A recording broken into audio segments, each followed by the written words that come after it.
Hello everyone, you're officially seeing my core set on the PlayStation Classic. I mean, many of you have asked, and you shall receive. Ladies and gentlemen, here we are, start your engines. I mean, I have a clicker, and I've actually been clicking it for every time that people have requested me to do this. So here we go. We're going to go to low core, do the W folder method, and we're going to do an extreme core showcase today. We're going to start out with MAME 2003 stream, and we're going to go to low content, start directory, and I'll do a few of these. I'm going to do follow-up videos tomorrow after I do the release, of course. And I'm going to go to dummy, MAME 2003 stream folder, and we're going to load a game that has always had issues running, and on the Mini NES and SNES, it's only run well on MAME 2000. So here we go. We're going to run it with MAME 2003 stream, and just watch how amazing it is. Full speed ahead. Great, great game. Narc. A great two-player mode activate game as well. And if you want a good laugh, play the NES port of it, which is absolutely silly and redundant, but still a fun play nonetheless.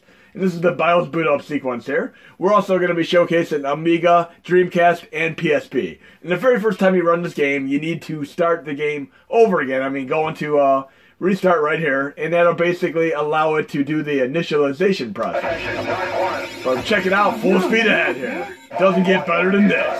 Let's go. One of the coolest games that I played in the arcade way back in the 1990s. Look at this awesomeness. No problems whatsoever. MAME 2003 stream.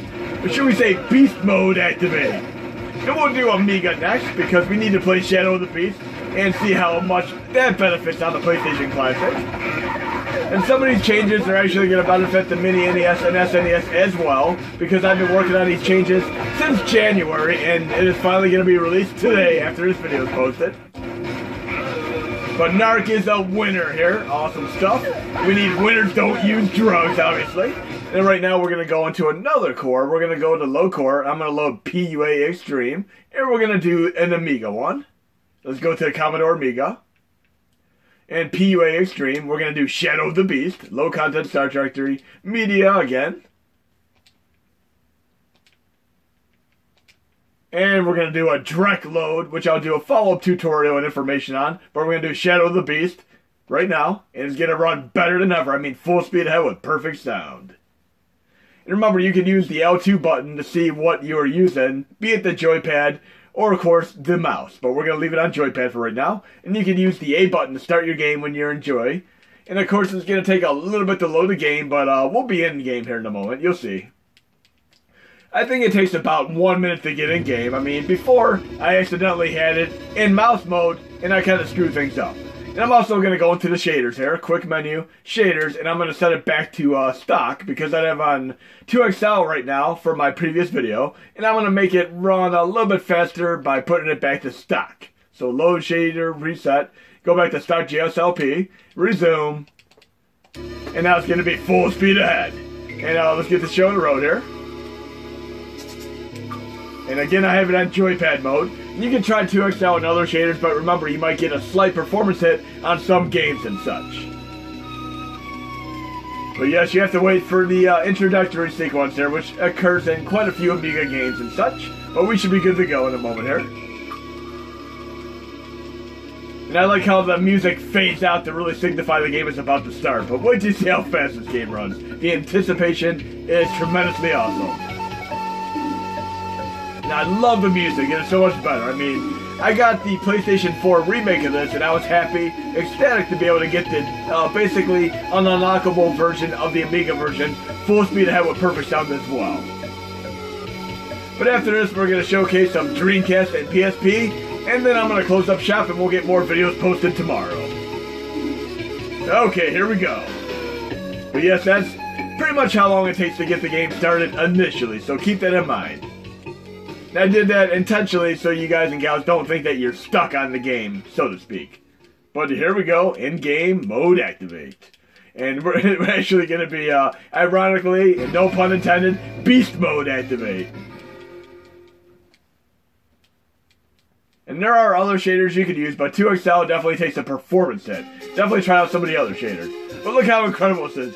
Full speed ahead for the first time ever, and it's on the PlayStation Classic with the Xtreme Cores set that I am going to be posting today. This is awesome. It's unbelievable. I never thought we'd be able to run it this fast. I'm so glad.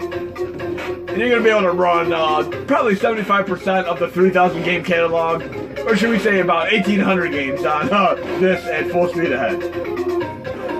We'll get a little bit in, and then we're going to try out the PSP and Dreamcast differential changes as well, because I've been working on those for the last few months too. But absolutely incredible here, mind blown. Definitely a step up from playing the Sega Genesis version, which ain't nearly as good as this. But a nice alternative to this is playing the TurboGrafx CD version, which has an incredible soundtrack. But yes, Shadow of the Beast, full speed ahead on PUA Extreme. Doesn't get better than this. We have Amiga, guys and gals. Enjoy it. Now we're going to move on to Dreamcast. I'm going to load Core, and we're going to go to...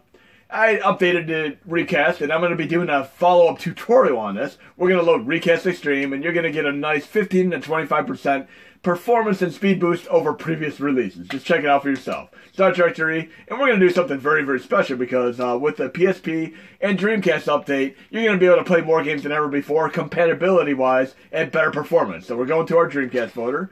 And let's load a game that never ran properly on the Mini NES and SNES due to graphical glitches. Dynamite Cop. And we're going to be loading it with Recast Extreme.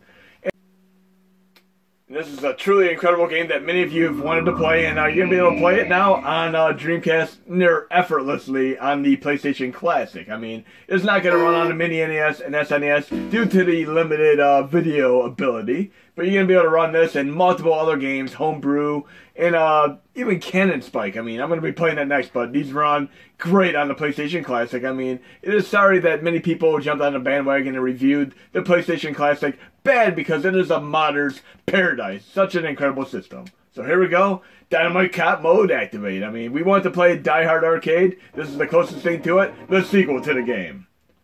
So we're going to be doing this in Cannon Spike, and then a few more examples and get into PSP as well. Such a great, great game. Love playing these games in the arcade. Okay. Go! Move it! Look at this awesomeness. Let's break some bones here.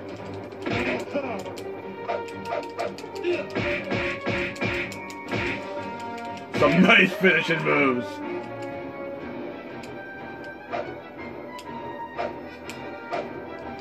There we go. And the Cannon Spike that we play is actually different than the arcade version, because you have Mega Man in the game, of which you do not have in the arcade version. But really, really digging and being able to play Dynamite Cop. This is the only way you can play a Die Hard game, arcade-wise, on the Mini. And this is PlayStation Classic, of course. Let's drink some alcohol and take these guys out. I know many of you are going to be loading this game up and enjoying it thoroughly. Again, I'm going to do a follow-up tutorial on running all these variants of Recast that I put together. I'll probably post this tomorrow. But let's try Cannon Spike next. This is great. Very, very fun stuff here. Gotta love my brawlers here. The closest thing to this that I played is actually Fighting Force. Doesn't this guy belong in a TMNT game? What's going on there? Come on, Shredder, what's going on? You're losing your edge. Incredible game. Oh yeah, that's great stuff. But we're going to be moving on to Cannon Spike right now. Another fantastic gem of a game. And that is also in the arcade. Go into the Dreamcast folder. And here we go, Cannon Spike. Recast Extreme. Again, like I said, a good 15 to 25% performance and speed boost there. Full resolution, no issues whatsoever. And you can try the variety of shaders that I employed that were from the NES and SNES as well. And depending on how intensive they are, CPU and GPU wise, you might get little performance hits, but you can always change back to stock GLSLP when you're done if you need to accordingly. Okay, of course we're going to have to pick Mega Man because he is a character that is in this version, but not the arcade version. There he is, right there. But an incredible game, and of course we're going to be doing some other examples of Dreamcast as well as PSP. And PSP gets a really, really nice upgrade there. These are basically running as well as they do on my Android phone. Again, you're going to get a little bit of a hiccup every once in a while because both Dreamcast and PSP use quite a bit of memory. We're talking about 250 megabyte plus of memory. And that is why you had a few issues on the Mini NES and SNES, of course. Oh yeah. And I'm also running on a pretty slow flash drive right now. But it's a test setup for stress and such. Great game. Who couldn't live without a shmup with Mega Man in it? And other characters from Darker games and such. It looks like we even have the dogs from Resident Evil in there. It seems so. And you do have Turbo Fire mode activate by default here. Again, Cannon Spike and the Dynamite Cop do not run whatsoever on the Mini NES and SNES because they have severe graphical glitches. So be sure to check out many of the games that you had issues running on your Mini NES and SNES, and you might find they run much better with this Dreamcast Extreme update that I am posting today. No, we need to use a different character here. Come on, Mega Man, you can do better than this. There we go. Now we're in the next section. Such a cool game. Great soundtrack to boot. But look how much better this is running than ever before. Just wait till you see games like Ikaruga and such in action. Just mind-blowing.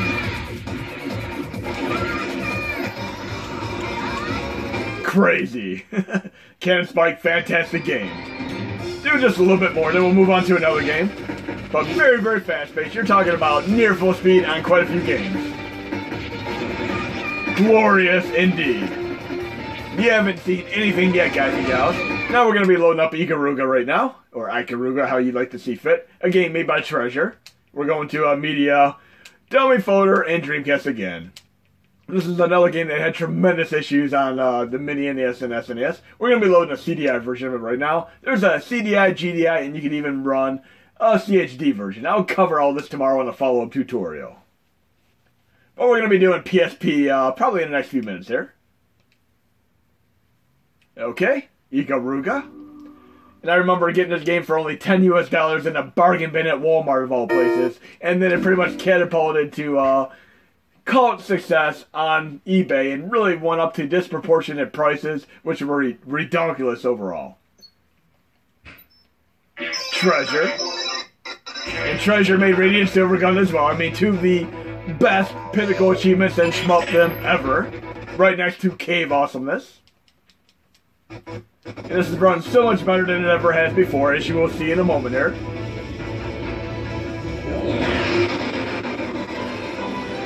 Look at this awesomeness. So much more playable than ever before. And of course we're going to get a few hiccups here and there, but overall it is so much better of an experience. And I love the light and dark swapping here. If you're light, you won't get hit by light fire, and if you're dark, you won't get hit by dark fire. It's really cool. Just watch how awesome this plays once I get past this section right here. Then the final portion of this video is going to be pretty much doing PSP Extreme showcasing. And these hiccups are actually kind of random and intermittent. You might get them in different places, depending on what memory allocation is going on with your mini system, be it the NES, SNES, or PSP. PlayStation Classic, of course, but not PSP. It would be interesting to have a mini PSP, though. It could happen. Who knows? But look how beautiful and glorious this is now. Much better. Very fast-paced and true bullet hole scope here. Just wait till you see the PSP games in action next. Much more challenging now.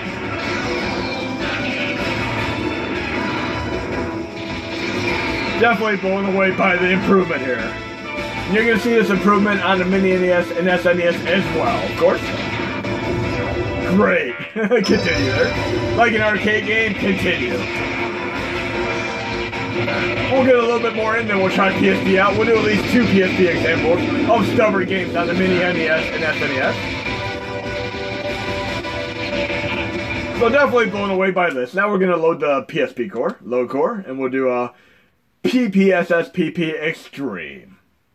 Low content start directory, and we'll do 2 games that had big issues in the past.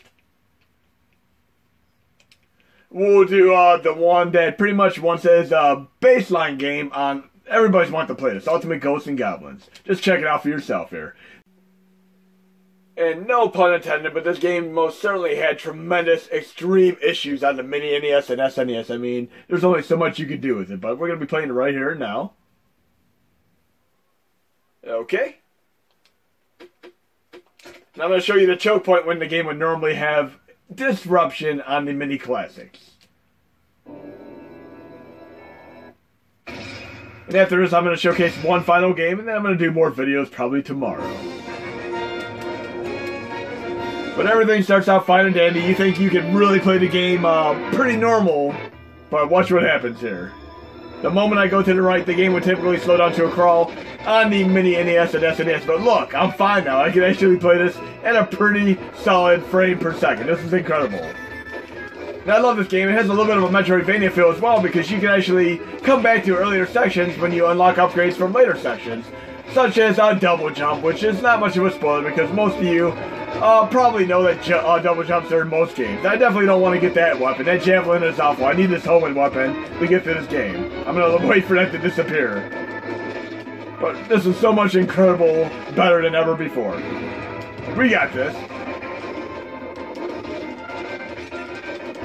And I did an extreme tweak on the Mini NES and NES and make this more playable, but it is nowhere near as good as this right now. And again, this is only going to work on the PlayStation Classic, unfortunately. So the Dreamcast update is going to work on both NES, SNES, and PlayStation Classic, but this is only going to work on the PlayStation Classic. So keep that in mind. We got this. Very, very happy right now because this is a baseline game that many of you have wanted to play on your minis. Oh no, don't take my weapon away.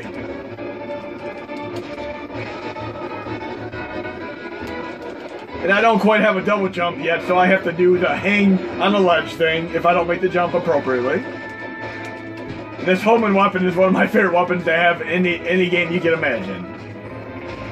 Oh great, I need more armor.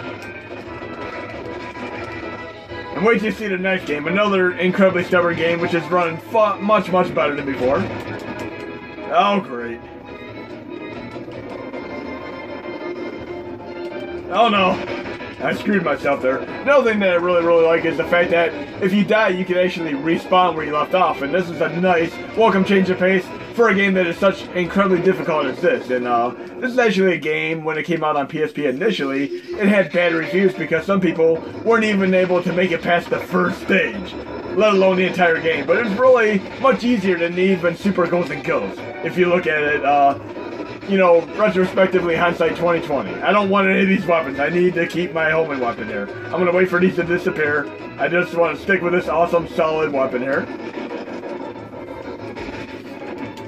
I'm loving this homing weapon here. And I can't wait to get my double jump. That is definitely what I need here. See that right up there? That shield, I can't quite get that until I get the double jump. So I can come back to that later on and get that.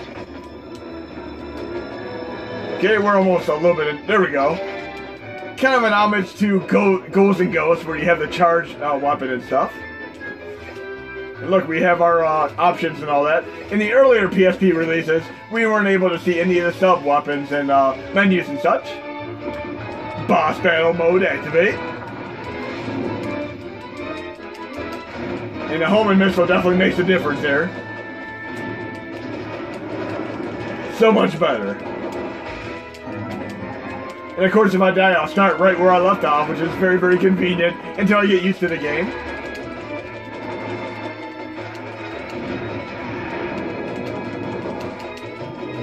So, one of my favorite weapons, just like the crossbow in the original Super Ghosts and Ghosts. Weapons that I just need to have when I play the game. And I'm going to start right here. Nice spawn right there.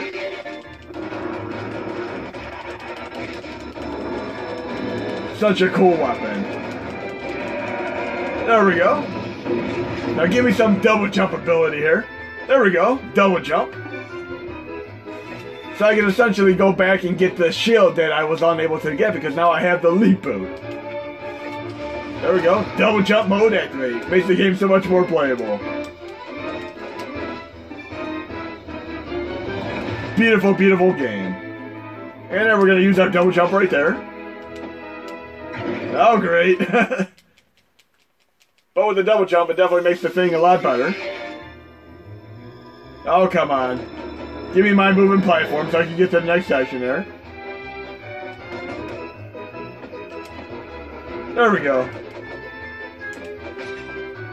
Don't want that javelin. That's the dreaded weapon. Look at that awesomeness. Made it past the first stage. Now we're going to do one other stubborn game for the final game. We're going to do low content start directory, media, and we're going to play a racing game, which is a favorite of mine, which I've showcased in multiple videos. We're talking about Burnout Legends, and it's going to be running better than ever before. Just check it out for yourself when we get to the choke point when the game would normally have an incredible slowdown. Okay.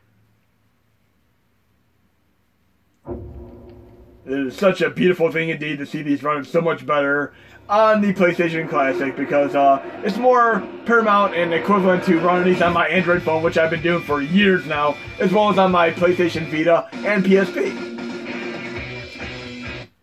And games save fine, obviously. So check it out. We'll do the first stage, which I've showcased multiple times. And just watch the choke point, how much better this runs. And again, PSP and Dreamcast both use quite a bit of memory, so keep that in mind. I'd recommend loading another core before you shut down to avoid memory issues, but check it out right now. Here's where the game would normally slow down, right around this corner, but look, it's actually running perfectly now. How awesome is that? And I got many, many more games to showcase. I'll do another video tomorrow showcasing more of these cores in action and more games that were stubborn before. But let's at least get to this first stage here.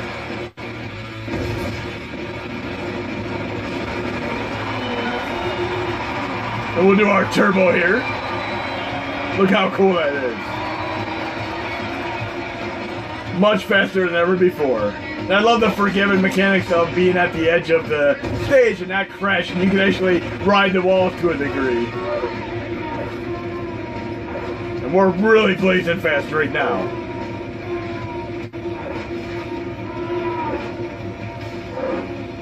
Again, this game runs decently on the Mini NES and SNES, but so much better on the PlayStation Classic. So you naysayers who review the system bad, here you go. You can run PSP so much better than ever before. Along with MAME 2003 Xtreme, Recast Xtreme, PUA Xtreme, and multitude of other cores, including SNES 9X 2018. We got this, and I'm going to get first place too, obviously. And wait till you try games like Hydro Thunder and Marvel vs. Capcom 2. They're just so exponentially better than before. And just like with the Dreamcast core, you're going to find better compatibility overall due to the better video support on the PlayStation Classic 2. I'm not trying to be a fanboy. I'm going to basically support all three systems in my future releases. I mean, I love all of them equally. They all have their plus, minuses, perks, and whatnot. But we officially have Beast Mode activate. Oops. We'll finish this race, and we got to get first place, obviously. I got to take that guy down. Shunt him, like we have in previous things. And I'd have to say my favorite version of Burnout is the one on Xbox 360, Burnout Revenge. I don't think any of the other Burnout games top that one whatsoever. Come on, I'm taking you down, dude. Take you down John Wick style, and I'm definitely looking forward to the next John Wick movie. We got this. Riding the walls there. You definitely can't do that in that many racing games, but it works pretty well here. I definitely want to boot up my Xbox 360 and play Burnout Revenge again because that game is absolutely unstoppable. Just like the 360 version of Need for Speed Most Wanted. It is nothing like the one that came out on PlayStation 3 and such. There we go. We should be able to get first place mode activate with no problem there. Okay. And I might throw in a bonus surprise since we have about 1 or 2 minutes left.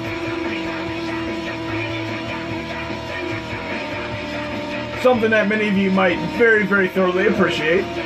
But let's get our first place real quick. If you have any requests for games that you'd like to see me showcase, feel free to ask and I'll get them in the next video. But I got plenty of them ready and lined up to showcase tomorrow. There we go. Again, I mentioned that Dreamcast and of course PSP are both intensive. Right now I'm going to go to low core and we're going to load MAME 2003 Xtreme one final time. And we're going to load a game that also has problems, but it is vastly fixed up here. It also runs a lot better on the Mini NES and SNES as well. And you'll see what it is in a moment here. We're going to load Ninja Baseball Batman as the final game here. And then I'll do more games tomorrow on all these cores as well as others. But this game still has a little bit of protection in it, but overall the game runs much better and absolutely full speed ahead now on MAME 2003 Xtreme. Check it out for yourself as our final game.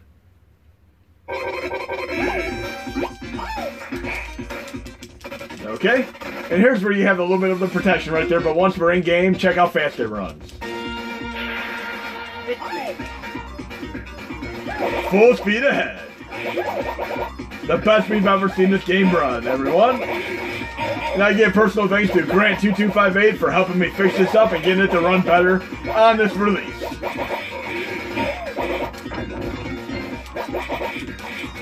So sad to think that only 1,000 of these units sold in our case in the United States 20 plus years ago. It wasn't until it got implemented into MAME years later that it was actually a cult status success. But here you go, guys and gals, the #1 reason to play a PlayStation Classic, Ninja Baseball Batman. And definitely put in 2-player mode activate once we get everything running that way. Hope you enjoyed the video. I'll post another one tomorrow and enjoy the update tonight. Looking forward to your comments, suggestions, and messages and whatnot.